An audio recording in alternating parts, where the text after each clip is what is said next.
अस्सलामु अलैकुम वरहमतुल्लाहि वबरकातुहु। अल्हम्दुलिल्लाहि रब्बिल आलमीन वस्सलातु वस्सलामु अला सय्यिदिल मुरसलीन। अम्मा बअद फ़अऊज़ु बिल्लाहि मिनश शैतानिर रजीम। बिस्मिल्लाहिर रहमानिर रहीम। खुलासतुन नहव के 13वें सबक के सिलसिले में हाजिर हैं। मौरब और मबनी की अक़साम। पिछले असबाक में हमने मौरब और मबनी की तारीफ़ सुनी थी, इनकी शनाख्त समझी, और इस सबक में हम मौरब और मबनी की अक़साम सुनेंगे। मौरब के हवाले से तो आगे मज़ीद असबाक आएंगे इंशाअल्लाह। फ़िलहाल इसमें भी आपको मौरब के मबनी के बारे में और मबनी की अक़साम जो है वो आपको सुनने को मिलेंगी, और फिर उसके अलावा जो बाकी हैं अस्मा उनको मौरब कह दिया जाएगा। तो ये कुल 6 किस्म के अल्फाज हैं जो कि मबनी होते हैं, और मबनी किसे कहते हैं ये आप पहले पढ़ चुके हैं। मौरब किसे कहते हैं ये आप पहले पढ़ चुके हैं। मबनी की अब यहाँ पर 6 किस्म के अल्फाज, कुल 6 किस्म के अल्फाज मबनी होते हैं। अब देखें यहाँ पर इन्होंने कुल 6 किस्म के कलिमात या अस्मा वग़ैरह ये नहीं कहा, बल्कि अल्फाज कहा कि अल्फाज मबनी होते हैं। लफ्ज़ों की जमा यहाँ पर इस्तेमाल की गई, क्योंकि वो इसलिए कि इन 6 अक़साम में फ़ेल माज़ी है, जुमला भी इसमें शामिल है। तो ये मुरक्कब है, एक कलिमा दूसरा कलिमा, तो ये एक कलिमा दूसरा कलिमा, तो एक लफ्ज़। फिर यहाँ पर ये जुमला जो है ये फिर ना आता अगर कहा जाता, यानी कुल 6 किस्म के कलिमात मबनी होते हैं। तो चूँकि अल्फाज लफ्ज़ की जमा, और लफ्ज़ को कलिमा भी कहते हैं, और जब दो एक साथ आ जाएं तो उन्हें जुमला भी कहा जाता है। ये हम पहले पढ़ चुके हैं मुरक्कब नाक़िस और मुरक्कब ताम वाले सबक में। तो इसमें चूँकि जुमला भी है इसमें, फिर इसलिए इसको अल्फाज के साथ लिखा गया कि अल्फाज मबनी होते हैं। कुल 6 किस्म के अल्फाज मबनी होते हैं। वो 6 किस्म के अल्फाज कौन कौन से हैं? Number 1 fail माज़ी, नसरा ज़हबा। ये फ़ेल माज़ी हैं दोनों, और वाहिद मुज़क्कर गायब के सीगे हैं दोनों। आपके जहन में सवाल आ रहा होगा कि नसरा तो जब ये तस्निया की सूरत में जाता है तो अलिफ के साथ इजाफे के साथ तब्दील हो जाता है, फिर आगे जमा के सीगे के लिए वाव के साथ तब्दील हो जाता है, तो इसको मबनी क्यों कहा गया? ये जहन में सवाल पैदा होता है कि ये तो यानी एक तब्दीली इसके आगे आ रही है, तो फिर इसको मबनी क्यों कहा गया? फ़ेल माज़ी को, फ़ेल माज़ी के इन सीगों को इसलिए मबनी कहा गया क्योंकि नसरा या ज़हबा के पीछे कोई आमिल अमल नहीं कर रहा, नसरा पर कोई आमिल अमल नहीं कर रहा, ठीक है। और जब जहाँ ये मौजूद होंगे तो इनके जो आगे अलिफ तस्निया की सूरत में और वाव जमा की सूरत में आ रहा होगा, तो ये इसलिए होगा कि ये वाहिद तस्निया और जमा और मुज़क्कर और मुअन्नस होने पर दलालत करने के लिए ख़ुद को ख़ुद ही तब्दील करता है। ख़ुद को तस्निया साबित करने के लिए अलिफ की सूरत में नसरा आता है, और जमा की सूरत में नसरू, और फिर मुअन्नस के लिए नसरत। तो ये इसलिए ख़ुद तब्दील होता है ताकि ये तस्निया ख़ुद को ज़ाहिर कर सके, जमा ज़ाहिर कर सके, ख़ुद को मुअन्नस या मुज़क्कर ज़ाहिर कर सके। फ़ेल माज़ी नसरा ज़हबा ये क्या हो गए? मबनी हो गए, ठीक है। उम्मीद करता हूँ ये बात भी समझ में आ गई होगी, और इनके पीछे कोई आमिल भी नहीं है जिसके अमल की वजह से ये मामूल बन रहे हों और इनमें तब्दीली पैदा हो रही हो। तो जो आमिल की वजह से तब्दील ना हो वो मबनी कहलाता है। जो आमिल की वजह से तब्दील ना हो वो मबनी कहलाता है। दूसरे नंबर पर अमर हाजिर मारूफ। तो अमर हाजिर मारूफ उनसुर इज़हब, तू मदद कर, तू जा। तो इसमें देखें, अब इसमें अमर हाजिर मारूफ कहा गया कि ये मबनी होते हैं, मौरब नहीं होते। यहाँ गायब नहीं कहा गया। क्यों? क्योंकि अगर आपको याद हो तो आपने निसाब सर्फ में एक लाम अम्र के मुताल्लिक सुना था कि जब वो इसमें दाखिल होगी तो इसके आगे कुछ तब्दीलियां पैदा हो जाएंगी। तो चूँकि अम्र गायब में लाम दाखिल होता है, उसकी वजह से आगे तब्दीलियां होती हैं, तो वो मौरब है, वो मबनी नहीं होता। इसलिए अमर हाजिर मारूफ को मबनी की एक किस्म बताया गया। नंबर 3, तमाम हुरूफ मबनी होते हैं। अच्छा जी, तमाम जो हुरूफ हैं, आपको अगर वो शेर की सूरत में याद हो तो आपको एक शेर भी बताया था, बाओ ताओ काफो लामो वाओ मुंजो मुजखला रुब्बा हाशा मिन अदा फ़ी अन अला हत्ता इला। तो ये 17 हुरूफ हैं, तमाम हुरूफ मबनी होते हैं, ये मौरब नहीं होते। ये एक किस्म आपने समझ ली मबनी की। नंबर 4, जुमला। तो जो जुमला होता है वो भी मबनी होता है, वो मौरब नहीं होता। जैसे बकरुन कायमुन। अच्छा, इसमें अगर आप गौर करें तो बकरुन जो है ये अपने तौर पर मौरब है। बकरुन, बकरन, बकरिन, कायमुन, कायमन, कायमिन, ये अपने तौर पर अकेला हो तो ये क्या है? मौरब है। और कहीं किसी दूसरी जगह जुमले में आएगा तो जब ये जुमले के अंदर आ चुका होगा बकरुन कायमुन, तो अब इस पर आमिल किसी तरह का कोई असर नहीं कर सकेगा। ये इसी हाल में रहेगा जिस हाल में जुमले में मौजूद होगा। तो इसलिए कहा गया कि जुमला की एक किस्म, मबनी की एक किस्म जुमला भी है कि जब अस्मा जुमला में आ जाएंगे तो उसके बाद जब वो जुमला होंगे तो फिर वो मबनी रहेंगे, वो तब्दील नहीं होंगे, मौरब नहीं होंगे। नंबर 4, जैसे अगली मिसाल भी है, जलसा खालिदुन। तो नंबर 5 की तरफ चलते हैं। हाँ, इसका तर्जमा बकर जो है वो खड़ा है और खालिद बैठा है। नंबर 5, इसमें गैर मुतमक्किन। तो जो अस्मा गैर मुतमक्किन होते हैं वो भी मबनी होते हैं। कौन कौन से होते हैं आगे चलकर हम उनमें एक एक पर अलग अलग एक सबक की सूरत में पढ़ेंगे। तो वो जैसे होवा, हाजा, यानी इसमें ज़मीर, इसमें इशारा, इसमें मौसूल, और इसमें शर्त, इसमें किनाया, इसमें फ़ेल, इसमें ज़र्फ़, इसमें इस्तिफ़हाम वग़ैरह। तो ये भी मबनी होते हैं, इसमें गैर मुतमक्किन। नंबर 6, वो फ़ेल मुदारे जिसके आखिर में नूने ज़मीर या नूने ताकीद हो, जैसे यदरिबना या फिर लयदरिबन।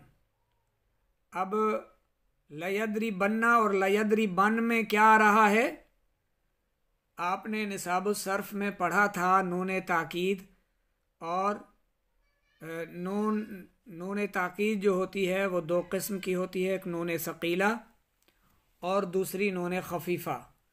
तो लयदरिबन ये क्या है? नून साकिन जो है, जज़्म वाली नून, ये नून खफीफ़ा है और ये नून सकीला है। तो इसे क्या कहते हैं? नून ताकीद। नून ताकीद कहते हैं वो फ़ेल मुदारे जिसके आखिर में नून ज़मीर, जैसे ये ज़मीर है यदरिबना, नून ताकीद हो, या ये 2 नून ताकीद हैं, ये नून खफीफ़ा और ये नून सकीला, और ये नून ज़मीर है, तो ये क्या होंगे? मबनी होंगे। वो फ़ेल मुदारे जिसके आखिर में नून ज़मीर या नून ताकीद हो, ये भी मबनी होंगे। यदरिबना, लयदरिबन, लयदरिबन्ना, पहले तीनों मबनी को मबनीउल असल कहते हैं। अब और इसमें गैर मुतमक्किन को मुशाबे मबनीउल असल कहते हैं। अब जो यहाँ 6 बताए गए हैं, इन 6 में से जो पहले 3 हैं ये मबनीउल असल हैं। फ़ेल माजी, अमर हाजिर मारूफ और तमाम हुरूफ, ये तीनों क्या हैं? मबनीउल असल हैं।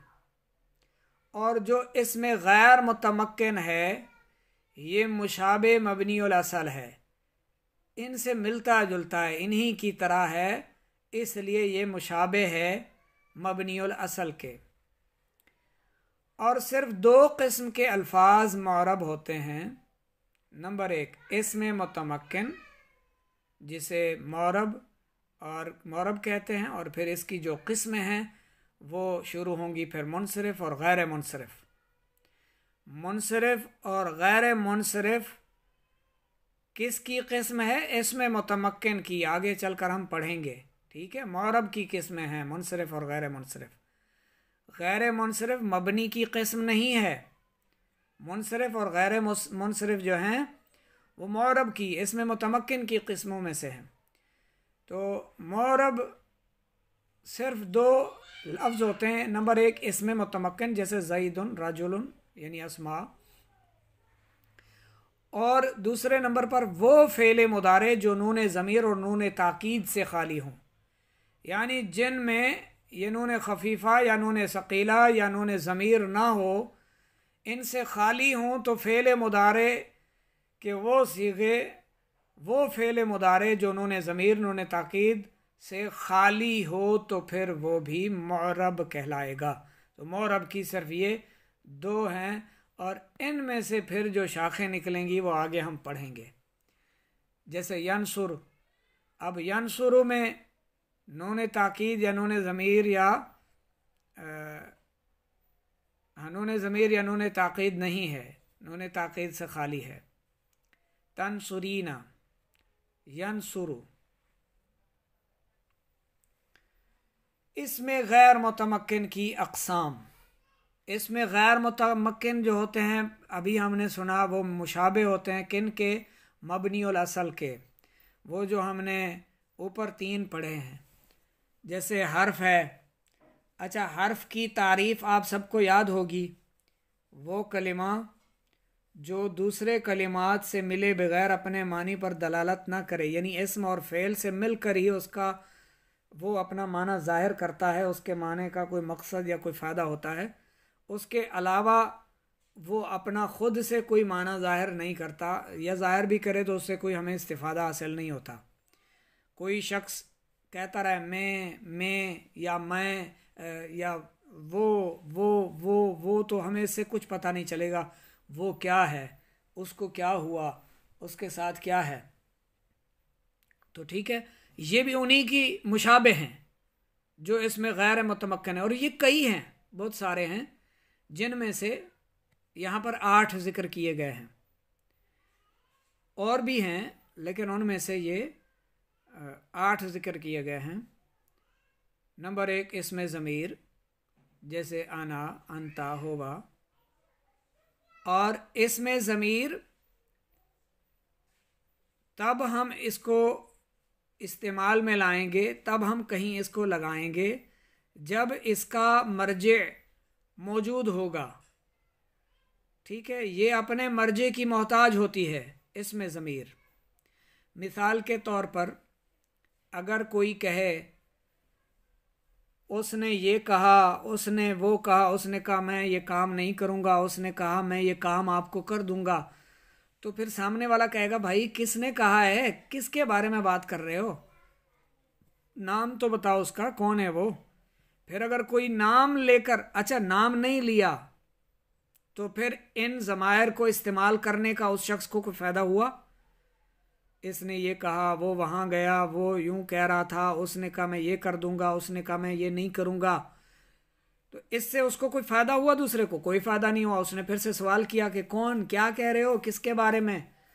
तो फिर आपने अगर कहा, मसलन मिसाल के तौर पर आपने कहा कि कल शफीक साहब मेरे पास आए थे, उन्होंने कहा कि मैं ये काम कर दूंगा, मैं वो काम कर दूंगा, उसने कहा कि मैं जा रहा हूँ, उसने कहा मैं आऊँगा, उसने कहा मैं देर से आया था, उसने कहा मैं देर से पहुँचा था।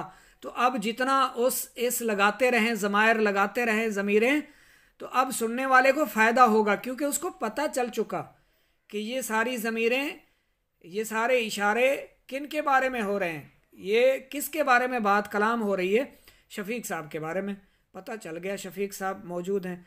तो ज़मीर उस वक्त लगेगी जब इसका मर्जे मौजूद होगा, वरना इसका कोई फिर फ़ायदा नहीं है। तो यूं ही ये फिर मुशाबे है मबनी उल असल के। तो जो मबनी उल असल हैं उन्हीं के मुशाबे है ये ज़मीरें जो होती हैं, तो ये भी मबनी होती हैं, इसमें गैर मुतमक्किन, और ये मबनी और असल के मुशाबे होती हैं, लिहाजा इन्हें भी मबनी ही कहा जाता है। दूसरे नंबर पर इसमें इशारा, तो ये भी अपने मुशारुन इलैह का मोहताज होता है। जिसकी तरफ आप इशारा कर रहे हैं वो होगा तो फिर ही आप कह सकेंगे हाजा। अब टेबल पर किताब नहीं रखी हुई, आप ऐसे ही इशारा करते रहें हाजा, ये, तो वो सामने वाला देखकर मेज़ समझेगा, किताब नहीं समझेगा, क्योंकि किताब उस पर मौजूद ही नहीं थी। तो जिसकी तरफ आप इशारा कर रहे हैं उस चीज़ का मौजूद होना भी ज़रूरी है। तो यूं इसमें इशारा जो है ये मुशारुन इलैह का मोहताज होता है, लिहाजा ये भी मबनी होता है, मौरब नहीं होता। हाजा माना ये और जाली का माना वो। नंबर 3 इसमें मौसूल, अल्लज़ी अल्लती, ये भी अपने सिला का मोहताज होता है। जब एक जुमले को दूसरे जुमले की तरफ निस्बत देंगे, जब इसको इस इस्म को इस्तेमाल में लाएंगे आप, तो फिर इसके आगे जो जुमला शुरू होगा जो सिला कहलाता है वो सिला होगा, तो ये अल्लज़ी आप लगाएंगे। वो लोग यूं कहते थे, वो लोग ये काम करते थे, तो सिला का ये मोहताज होगा। सिला नहीं है तो फिर ये नहीं लगेगा, तो इसलिए ये उसका मोहताज होता है। यूं फिर ये मुशाबे मबनी उल असल है तो ये मबनी कहलाता है।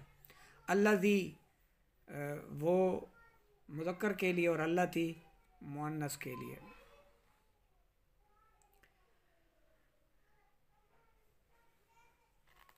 नंबर 4 इसमें इस्तिफ़हाम, तो ये जो नंबर 4 है ये भी अपने मुस्तफ़हाम का मोहताज होता है, वरना इज़ और इज़ा यानी जब, इसका माना जब बनता है, दोनों का जब। और इसमें इस नहीं माफ़ कीजिएगा, आईना, वो इसमें ज़र्फ़ इज़ इज़ा पर नज़र पड़ी, तो इसमें इस्तिफ़हाम हम पढ़ रहे हैं, इसमें ज़र्फ़ नहीं पढ़ रहे।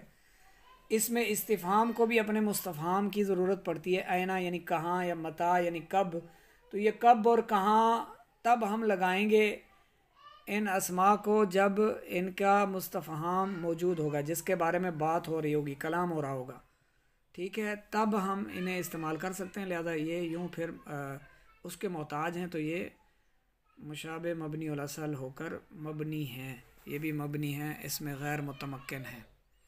नंबर 5 इसमें शर्त, मन मा, जिसका माना बनता है जो, ये भी अपने शर्त और जज़ा का मोहताज होता है। नंबर 6 इसमें ज़र्फ़ इज़ इज़ा, जिसका माना जब, तो ये भी जो इसमें ज़र्फ़ है